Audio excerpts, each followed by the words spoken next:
మరి ఓం ఎవ్రీవన్, మీకు మాట చెప్పాలని అనుకుంటున్నాను. దయతో ఇది అందరూ తప్పక చూస్తారని భావిస్తాను.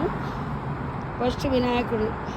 వక్రతుండ మహాకాయ సూర్యకోటి సమప్రభ నిర్విఘ్నం కురు మే దేవ సర్వకార్యేషు సర్వదా. నేను పురాణం చదువుతుంటే నాకు ఒకటి చెప్పాలనిపించి చెప్తున్నానమ్మా. అందరూ శ్రద్ధగా వినండి.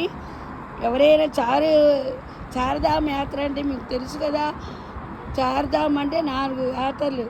అంటే గంగని చూస్తాము, యముని చూస్తాము. ఇప్పుడు యముని గురించి చెప్పాలనుకుంటున్నాను. కేదార్నాథ్ చూస్తాము, బద్రీనాథ్ చూస్తాము. ఒక్కొక్క అనుభవం ఒక్కొక్కటి చెప్తాను. కానీ అప్పుడు నాకు ఇది లేదు, ఫోను లేదా మీకు అన్నీ చూపించేదాన్ని. సరే వాడ యమునా గురించి చెప్తున్నాను. అక్కడ వేడి నీళ్ళు చన్నీళ్ళు ఉంటాయన్నమాట. అది ఎవరు పెట్టారు? మనం అక్కడ బాగా చల్లగా ఉంటుంది. యమునాత్రిలో బాగా చలిగా ఉంటుంది. అక్కడ మనం స్నానం చేయాలంటే చాలా కష్టం. అక్కడ గోరువెచ్చే నీళ్ళు ఉంటాయి. ఇటు మగవాళ్ళు చేస్తారు, 2 కుండాలు ఉంటాయి. ఆడవాళ్ళది వేరేగా, మగవాళ్ళది వేరేగా. సరే, ఆ కుండలో గోరొచ్చే నీళ్ళలో స్నానం చేసేసి ఆ వాన వచ్చింది. ఆ రోజు మొత్తం తడిసిపోయాను. ఆ రోజు ఆయాసం కూడా వచ్చింది. మా మేడం గొడవ, మీకు అస్తమా ఉంది, మీరు చెప్పలేదు, మీ కేదార్నాథ్ మిమ్మల్ని ఎలా తీసుకెళ్ళాలని అన్నారు. ఆ స్టోరీ అంతా తర్వాత చూస్తాను.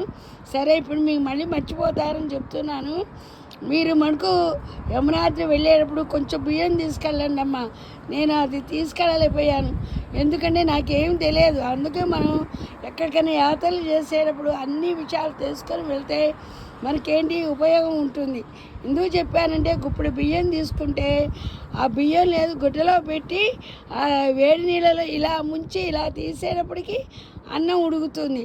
అప్పుడు ఆ అన్నం యమున అమ్మవారి గుడిలో నైవేద్యం పెడతారన్నమాట.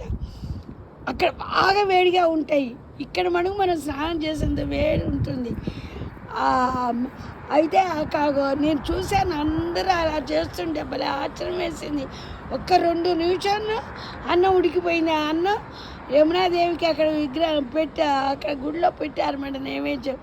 ఫోనే దర్శనం అన్న అయింది, చక్కగా చూశాను అని ఇప్పుడు చదువుతుంటే అవన్నీ గుర్తుకొచ్చినాయి మాట. అందుకని మీకు చెప్పాలని చెప్పానమ్మా. ఇది షేర్ చేయండి, సబ్స్క్రైబ్ చేసుకోవడం నాకు ఆనందమే. నేను డబ్బుల కోసం పెట్టడం లేదు, మనసులో భావాలు మీతో పంచుకోవాలని పెడుతున్నాను. అది కూడా నేను కాదు, నా వినాయకుడే నా చదివి పెట్టించారు. సబ్స్క్రైబర్లు 200 మంది వచ్చినందుకు నాకు చాలా హ్యాపీగా ఉంది. ఉంటా, మీ శ్రీదేవి.